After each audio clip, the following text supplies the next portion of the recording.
Hello and welcome to Jim and Ben's Movie Adventures. My name is Ben and with me is... Jim. Or my Gonzo the Great. I don't want to be Gonzo. At least make me Scrooge. I think you're going to be the Scrooge of this podcast, which I'm delighted to hear. Just before we kick off, we had a bit of a diversion last week with the whole hair thing. Quick diversion this week. If you see me wince in pain anytime through this podcast, please forgive me. I've done a fair amount of damage to the ligaments in my knee, and I'm sitting up properly for the first time since doing it. So I'm keeping very still, but it should be all good. We'll just check your face for signs of pain as we progress here. I'll cover it with laughter. So the reason I mentioned that Jim may be our Scrooge this week is that we watched the Muppet Christmas Carol. That we did. You feeling Christmassy? It was definitely a Ben pick. I'll tell you that. Look, I've learnt since that you're not a Muppets guy, and I never knew this. Look, my history with the Muppets is long and complicated, which we'll get to on the cast. But until we do that, why don't you give us a synopsis of the Muppet Christmas Carol from 1992? The Muppet Christmas Carol is a delightful retelling of Dickens's classic, blending heartfelt performances, whimsical humor, and enchanting music. Michael Caine shines as Scrooge, whose journey from miserly, greedy, and heartless human being to a heartfelt, generosity-guided human. Sorry. If my knee hurt halfway through. No. Okay. Michael Caine shines as Scrooge, whose journey from miserly greed to heartfelt generosity is guided by three unforgettable spirits: the reflective ghost of Christmas past, the jolly and warm ghost of Christmas present, and the foreboding ghost of Christmas yet to come. Which are all played by Muppets with memorable songs. This timeless film captures the magic and meaning of Christmas, making it a beloved classic for all ages. Wow. Wowza, it happened so fast. All right, I'm good. All right, sorry for that messed up synopsis, but hopefully you guys all got it. Facts, released in 1992, directed by Brian Henson. This was the first Muppet movie without Jim Henson after his passing. Written by Jerry Jewell, starring Michael Caine, David Goles, Steve Whitmire, Jerry Nelson, and Frank Oz. Budget of $12 million, box office of $27.2 million. So, I loved it. Yeah. Look, it's interesting. So, look, a lot's been said. You know, Jim doesn't like the Muppets. That's not really true, okay? I do like the Muppets. I just, there's a lot of different Muppet content, right? There's like the Muppets, they're not one thing. They don't do just one thing. They do all this different stuff. I guess Actually, my favorite... for any people who don't know technically what Muppets are, do you want to describe or me? Well, I think I've got it. I mean, a Muppet is a creation of Jim Henson and his wife, whose name actually escapes me at this point in time, but Ben may have the details there. And it's basically a combination of a puppet and a marionette, you know. And so they combined the two words together in a portmanteau and called it a Muppet, because obviously Jane Henson. There you go, Jane Henson. So, because they felt like it was, you know, more expressive than sort of a standard puppet, but also blended some of the techniques of the marionette together. And obviously, the original Muppets were very much of the made in felt kind of design, with originals being, you know, Muppets like Kermit the Frog and that sort of thing. And then over time, they sort of got more elaborate and could do more things, and created some more sophistication to the overall, I guess, technology to bring them to life. So, also, what always set the Muppets apart more than most puppets of their kind was they always straddled between childhood and adult. They would show up on places like the first season of Saturday Night Live. They were guests on primetime talk shows. But then again, Sesame Street is a Muppet creation, like a Jim Henson creation. So it was this thing that always kind of went across generations. Yeah, so they're an interesting group, and it's kind of like, I love the idea of the Muppets, you know, the idea that there is sort of this troupe of, I guess, actors who are, Muppets. They're not actually people, and they can do various different projects, and this one, for instance, it's the Muppets as, quote unquote actors starring in a version of the Muppet Christmas Carol. It's a fun kind of idea and conceit, and it really does mean that they can sort of go anywhere and do anything, and I like that about them. I think that's fun. So I think my favorite version, if you like, of the Muppets as a group is probably their variety show. I Yeah, the think Muppet that Show. yeah, I think the Muppet Show. So it would be unfair to sort of say, "Oh, Jim just hates the Muppets." That's not true. I do like the Muppets, and I particularly like their variety show. I thought that was really fun, clever. They could do sketches, they could do silly stuff. It was kind of like Saturday Night Live, but just all Muppets all the time, kind of Yeah. thing. And they were the stars of the show. So I really like that version. So then what's my problem? Like, what is my problem? Why is this sort of infamously, why did I sort of get a bit, oh, yeah, when you said, let's do the Muppet Christmas Carol? And it's simply because one thing that the Muppets do is they do these classic stories, right? They do Muppet Treasure Island or Muppet Christmas Carol. And I like these stories. I just don't need Muppets in them. I kind of prefer a straighter version, if you like, of these particular stories. Like, to me, it's sort of like, okay, we have Mission Impossible, right, with Tom Cruise. Well, it could be Muppet Mission Impossible, and then That'd that. make it so much better. See, it'd make it better for you, but for me, I'm like, no, I just want the straight up Mission Impossible. I want Can my you Muppets in. imagine Fozzie Bear as Ethan Hunt? Again, it's the sort of thing where for me, I'm like quite happy to do that for 4 minutes. Do you know what I mean? A A sketch. A sketch. sketch with Fozzie Bear as Ethan Hunt. Once you spin it out to, a 90-minute runtime, I do start to get a little bit like, okay, cool. Yeah, no, yep, I get it. No problem. So because it's just, but it's totally a personal thing, in the sense that I have absolutely no problem at all with the quality of what they create. This is a great production. It's a good story. It's well told. It's got the humor in it for kids. I think this is definitely the best version of A Christmas Carol for kids. You know what I mean? If Yeah.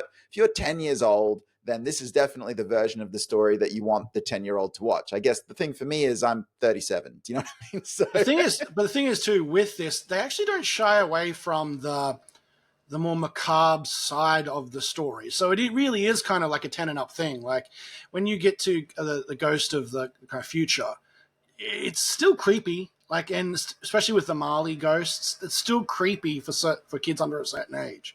But that is part of, you say, why you like the Muppets, but you don't like them in the longer format. Apparently, that's why I kind of really do like the long format Muppets, because you get them to see them inhabit a world, and you get to see them put their spin on the whole thing. Like I mentioned last week that this is my second favorite Christmas movie and my second favorite Muppets movie. My favorite Muppets movie is Muppet Treasure Island. I love that movie so much. And actually, what makes this movie and Muppet Treasure Island so great is not the Muppets. It's the human beings that interact with the Muppets. You've got Michael Caine in this, and you've got Curry in Muppet Treasure Island. And they both turn in performances that I don't think they could turn in a human film. And it's part of the magic for me. Watching these people fully commit with a cast of mostly felt things with people's hands in them is kind of a magic trick, because partway through you stop looking at it and going, they're puppets, and you just go, this is the story I'm watching. And I think that's really cool. And with a movie that is magic like A Christmas Carol, I think it adds to it. I think it adds a bit of like extra kind of panache. yeah. And yeah, Gonzo's my favorite Muppet as well, and he is all over this film. He is all over this film. So, and look, there's a lot to like here. There's a lot of things that I really like. And interestingly, if we look at sort of, the Jim Henson company, if you like, and the things that they do, my two favorite, I guess, Jim Henson creations and productions are Labyrinth and Dark Crystal. I Yeah. love both of them. I think they're excellent. But some of the things that I like about them are also definitely on show in this movie. Like, I love what they did with the Ghost of Christmas Present. You know, I just think that's a really great sort of suitmation performance, and there's a lot going on, a lot for me to look at and sort of try and go, okay, how are they doing that? How are they doing that? You know, is it which parts are just a guy in a suit, and where are they sort of maybe doing something a little bit fancier and dressing it up a little bit, and just the movement of that character and the way it sort of shakes about, and all it's really well constructed and fun to look at. So I love that I performance. mean, all the Christmas ghosts in this movie were new creations, which is Mm. kind of interesting for Henson, because part of their allure is seeing your favorite characters do different things, right? And they were originally meant to. There were, cast known Muppets were meant to play the ghosts originally. And then it was a deliberate choice to go, well, actually, no, let's actually build puppets and create puppets and characters that actually fit what these characters are. And Christmas Present is my favorite as well, because you actually see him kind of age and Mm. change in the present, because the present is so short. It is so kind of over. And to live in the present is important, but you've got to understand that it's also a short amount of time. And that's fully represented in this kind of really forgetful, happy, gregarious puppet that kind of just ages out Yeah. in the short time he's on film. It's actually really impressive, like film craft and kind of visual storytelling. And I don't know if I'd ever fully clocked that before as him aging, or I didn't remember it at least. And I really did enjoy it. Yeah, and obviously the Grim Reaper vibes of Christmas Future, I think like that all works really well. And I'm not. It must have been deliberate, but I'm just gonna say it. Christmas Past is creepy, man. Like, there's something about that doll-like face, and I'm like, what is happening? I'm more disturbed by this than Christmas Future. Like, you know, so Yeah, I think it was probably the weakest of the three, personally, as well. They were very much trying for like the innocence of the past, and you remember the past as something that maybe it wasn't. But yeah, it is a bit creepy and high pitched and ghosty. It's more ghosty than kind of the first one, and it's a very different vibe to the last one. So, it's almost like that kind of, I guess, China doll, which I mm, suppose if you were to look at children's toys of the time would kind of, maybe that was the fit. fit, you know, there, Yeah. which I do understand. I don't know, I find those dolls kind of creepy. So Hey, we agree. Common ground. yeah, there you go. The other thing I will like that I want to highlight, and you've kind of touched on it already, is I think Michael Caine is great in this movie, and he's a great Scrooge, and So I good. really like his performance. I think that what he does and the way he plays it so straight, even though he's got all of these Muppet characters around him, I think just does the movie a real service, and I'm quite happy to watch him on screen anchor this whole affair. I've got a quote from him when asked about why he was doing the role. He goes, I'm going to play this movie like I'm working with the Royal Shakespeare Company. I will never wink. I will never do anything Muppety. I'm going to play Scrooge as if it is an authentic dramatic role and there are no puppets around me. Like, and I think that is what he sold us. He sold us this kind of miserly Scrooge. It's almost, and I hate to say this because I love him, it's almost a shame that it's in this movie. He would have been a fantastic Scrooge in any Dickens retelling or any retelling of this. And he was a fantastic Scrooge in this. And people often forget, I think, how much energy he can bring to a screen or could bring to a screen. Because a lot of our modern day Michael Caine is the very old Michael Caine, right? You know, we got Alfred, we've got Inception, we've got things like that. So the modern Caine is a much slower, deliberate Caine, whereas this Caine shows a lot of emotion. He hits probably every emotion in the human spectrum in this movie, and he does it with subtlety and he does it with extra oomph in the right places, and it is a really beautiful performance. It was funny. You're right. Like, watching sort of, I very much like you. Most of the movies that I see Michael Caine in on the regular are sort of from, I guess, 2000 onwards, if you Yeah. like. So, and watching this sort of slightly more sort of throwback Michael Caine, I was like, oh man, makes me want to go back to like, the 60s. Let's do Italian Job at some point and Yeah, actually see Michael Caine, proper Michael Caine. exactly, proper from back in the day. So we must do that. We'll add it to the list. But look, the other thing that I really like about the film when I looked at it was the way that they rendered Victorian London. So there were a lot of, I guess you could say, scale model, you could say miniatures, but they were very much working with the art design of the buildings and particularly with scale in order to force some perspective to try and get the Muppets to appear at the right scale and for everything to fit. And I really like that aesthetic. I think it works quite well. And there are several times in the movie where you can sort of see those slightly odd proportions kind of pay off a little bit when you look at the Muppets in and around them, sort of thing. So I really like that design as well. So something I don't know if I've mentioned in this podcast, I love watching any master of their craft do something, even if it's not something I'm necessarily interested in, because watching something at the top of their game is always interesting. This movie and these movies are incredibly hard to make. You have to be a specialist, you have to be a master, you have to have a crew that is on the top of their game, because it's all about what you're not seeing. Like, there are those market scenes where you've got 20, 30 Muppets or puppets on screen. There are probably double that amount of people controlling those puppets at that point in time. You don't see them. They're built into the scenery. They're underneath the stage. They're all over the place, plying their craft in a way that makes you think this is believable. Because as soon as that breaks down, as soon as you see behind the screen, you lose everything in this film. So this movie is incredible. It's a feat. Any Muppet movie is a feat because you have to believe it. And the only way to believe it is to not see the hundreds of people that are actually around or behind or underneath or hidden in plain sight on camera.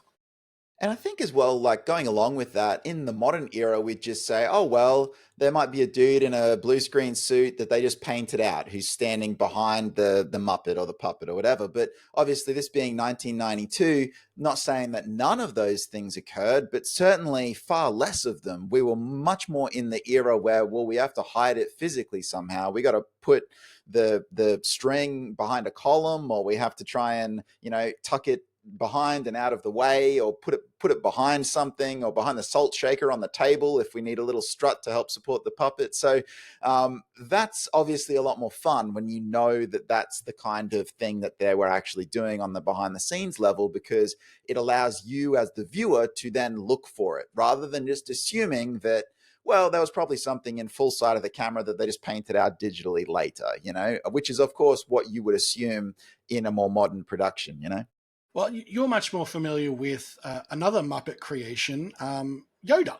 Yoda is a Jim Henson creation, and the behind the scenes of that are a lot of how they did this movie. The stage floor is raised. So what everyone is acting on is actually 2 or 3 feet above the ground, and you have tracks cut in the stage floor that the puppeteers can move through with their characters as they walk, as they talk, and as they do those sort of things. I mean, there is, I think it's a Kermit move in this movie where they show him actually walking on his 2 feet that looks a little bit, it was that early version of what you were talking about, guy in the green suit or hiding it with a bit of technology. And it was very deliberate to go, hey, look what we can do. You could tell they were selling a move in that scene. But the rest of it is just that beautiful stage creation that, like you said, the sets, they have to be built. They have to look the way they do for perspective and for actual operation of their actors. Yeah, and it does, like, it kind of makes sense, I suppose, as well, to sort of say, well, look, the Muppets are all built, so why not the world around them having that Yeah. real built kind of? So it's a movie that is almost entirely on a stage, if you like, where we're sort of in a dark room making something. So It's that attention to detail that I think I truly do enjoy. Like, you talk about a Mission Impossible movie, and you talk about the techniques and the technicality and the ability that goes into a stunt. This is just kind of like, in a strange way, just as technical, just tamer outcome.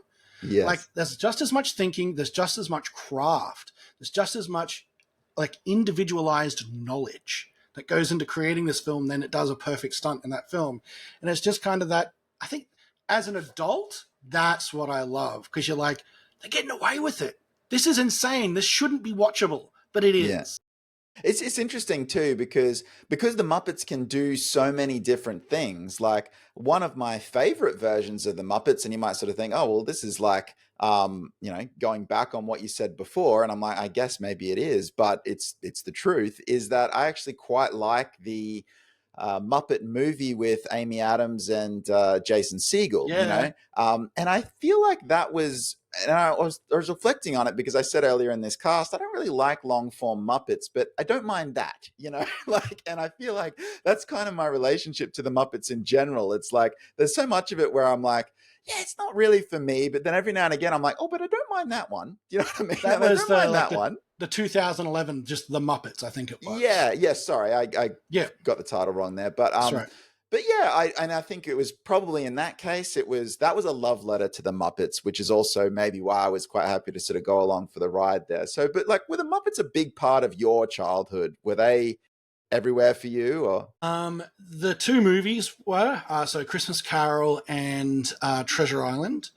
They were like movies I'd watch with my dad and have silly fun, and I'd rewatch them and rewatch them and rewatch them.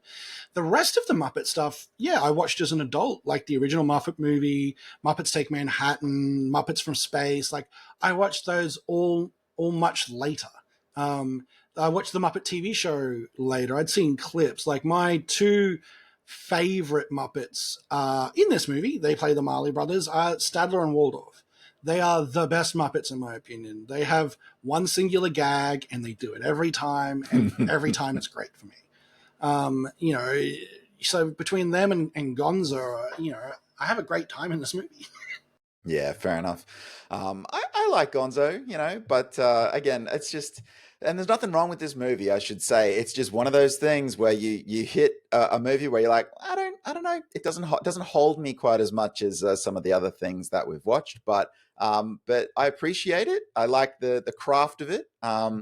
I certainly enjoyed Michael Caine's performance, and the Muppets weren't a huge part of my childhood, so I'm sort of like, I'm a casual Muppets fan, shall we say? I have one Muppet fact I want to get out there that I learned in just reading about this Muppet that it makes sense, but I'd never thought of before. About 95% of Muppets are left-handed. Oh, And that's because about 95% of Muppet performers, the people controlling them, are right-handed.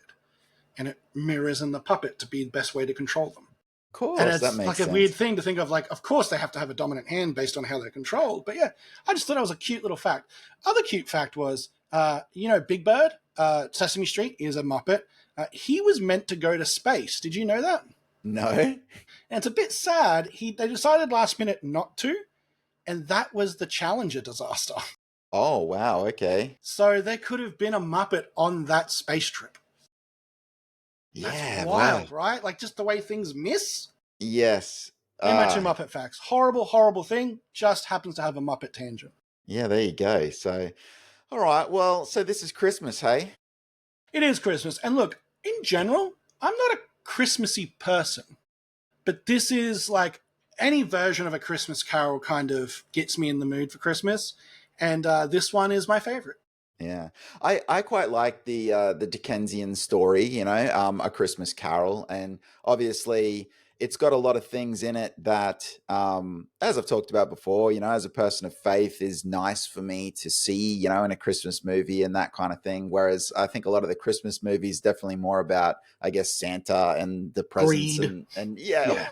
corporate greed, shall we say, But so it is nice that, in this movie, for me, one of the things I can sort of get out of any version of A Christmas Carol is that idea that, it's family, it's, good fellowship, it's, yes, remembering, I guess, Christ and that at sort of the heart of this kind of Christmas story. So, look, I'm never going to say no to a version of A Christmas Carol. At some point, we should watch the Jim Carrey version because that is a completely different beast, And look, I'm a big fan of him, but the Bill Murray version is not great either. Yeah. But the ultimate message of this movie is the classic do unto others, right? Yeah. Like, he learns that his lifetime of being miserly and Scroogely is not going to pan out for him. And that if he wants a life where people love him back, he has to show that love and generosity. And look, we even got a verb from this story, like to be a Scrooge, like a Yes. name, like it changed human language. We call people who bar humbug Christmas a Scrooge, which is really just a person's name from a story. Yeah, I think as well, like, you know, I like his arc. So if we talk about whether it's a Muppet version of the tale or whether it's just a straight up, a Christmas Carol version, I like his arc because Dickens was obviously very careful to, put in that Scrooge's change of heart isn't just about his own sort of, gratification or how he's looked at in society. We've got the whole arc with Bob Cratchit and Tiny Tim. So and a lot of what Scrooge is then sort of looking at is, well, could I change the fate of that family? Do I have the ability, the power to actually make some choices that would help them out and actually make life better for them? Because if I do, then I should, because at the start of the story, obviously, are they not poorhouses? Are they not prisons? The idea that he doesn't have a personal connection to a person in It's need. not his job. No, and he can't see it. And I guess the reintroducing the idea of there are people behind those statistics. There are people behind, the problems that he can sort of see in society, and really connecting with him on that personal level is what he takes away from the tale. And I like that. I think it's a strong message. It's a powerful message. Certainly a message that is appropriate at Christmas time. A movie that is funny, charming, and doesn't underdeliver on its message. How is this not a Christmas classic for all families, young and old? Muppet Christmas Carol, man, it's the jam. It's the Yeah. jam. So look, we've watched it now. We did that. Okay. I even said some nice things about it. How about that? I Like appreciate that. because look, I'm not going to be a Scrooge about it. You I'm don't want just to be like, visited by three spirits. I don't want to be visited by no three spirits on Christmas. So, and also, like I said, I can certainly appreciate it, and I get why it's a classic. I get why so many people love it. But why don't you tell the good people of the interwebs where they can find us over this Christmas period, and then I will tell you what we're going to do next. Absolutely. You can watch us and listen to us at Jim and Ben's Movie Adventures. That is YouTube, Spotify, and iTunes. In any one of those places, we'd really, really appreciate, in the Christmas spirit of giving, a comment, a like, a subscribe. It could be your Christmas gift to us. Maybe like a comment that doesn't actively wish us harm, Yeah, or yeah. perhaps a comment just because it's Christmas, or like a comment that doesn't say we're both really stupid. Like, that You could can be. disagree with us. But yeah, you Yeah. don't have to insult us at the same time. I mean, obviously, look, yeah, you can leave an insulting one too. I'm just saying, Make it funny. It's Christmas. Why not leave a nicer one? You say, your opinions are dumb. Merry Christmas. If you want to follow us on social media, you can do so in two places: on TikTok, Tip Top, the bread? No, TikTok, Jim and Ben's Movie Adventures. And you can also find us on Instagram, Jim_and_Ben. Now, I've been a little bit spoiled about next week's movie pick, but do you want to introduce it while I get something ready? I do. So I said to Ben just before we started recording, Ben, I need you to load up the Wheel of Adventure. So while Ben loads up the Wheel of Adventure, I am going to quickly explain what it is, which is to say that there is a feature we have on this podcast where usually one of us will choose, or shall we say, inflict the next movie on the other host. And we have had, over our time doing this podcast, a variety of people comment on what they would like us to look at in our film adventures. And the current state of things is up there right now on the screen on the Wheel of Adventure. So what we're going to do is in a moment, we're going to spin the Wheel of Adventure, and this will be a comment pick from that one of you, a listener or a watcher, has actually left for us and said, hey, you should look at this one. I'd love to hear you talk about it. So the current list that we could be looking at next week are The Room, Biker Boys, Muppet Treasure Island. So Back to back Muppets. we could go from Muppet to Muppet, and I don't know how I feel about that. The Last Castle, Mean Girls, or Annihilation. And can I just say, Ben, that is very much a Jim and Ben kind of movie wheel. We are literally going into pretty much every separate genre you could possibly get into there. It's anyone's guess as to what it's going to be. So without any further ado, can you please spin the Wheel of Adventure and we will find out what we're looking at next week. 3, 2, 1. Know the room, know the room, know the room. Oh! I can't believe it. All right, the Wheel of Adventure has spoken. It has chosen, and it has chosen violence. Can't believe it. It's not Muppet Treasure Island, right? But we are going to be watching The Room. Now, because it was a Wheel of Adventure pick, I'm very, very quickly going to look up exactly the year it came out in case you want to, watch along with us. Now, so The Room is an infamous movie, okay? It's a very strange movie. I actually haven't seen it the whole way through ever. So I don't know. This film it's called The Room. It's from 2003. It was written, directed, produced by, and starring a man named Tommy Wiseau, or Wiseau. I'm not quite sure if how you pronounce that. It is known as the Citizen Caine of bad movies. So this is basically supposed to be the worst movie on the planet. I'm not sure what it's rated, so we'll find out. Look, I guess I'm gonna watch it, and we'll check it out. So the one thing I will say about The Room, it is much better watched with a crowd of people. Watching this movie by yourself is a lot harder, and I'm very curious to see what you think about it, because you're a person who enjoys craft. And this is a movie. Okay, all right. Well, I'm a little bit concerned because I haven't seen it. So I know about it. It's infamous. Yeah. But look, hey, one of the reasons I wanted to do this podcast with you was to challenge myself and move into some spaces that I wouldn't pick on my own. Kind of like this. Hello and welcome to a very important Jim and Ben's Movie Adventures update. So here's what happened, everybody. We, after our little, hey, what are we going to do? The Wheel of Adventure. We're going to do the thing. Because it is the Wheel of Adventure, we then sort of finished our podcast and went, okay, how do we watch this? And what is it again? And by the time we had sort of dived down that rabbit hole, we actually determined it was very, very difficult to watch Tommy Wiseau's The Room from 2003 in Australia. Legitimately, if we were to use a legitimate avenue, which is of course the only avenue we want to use. So we had a bit of a consultation and we said, look, we want to honor the spirit of The Room.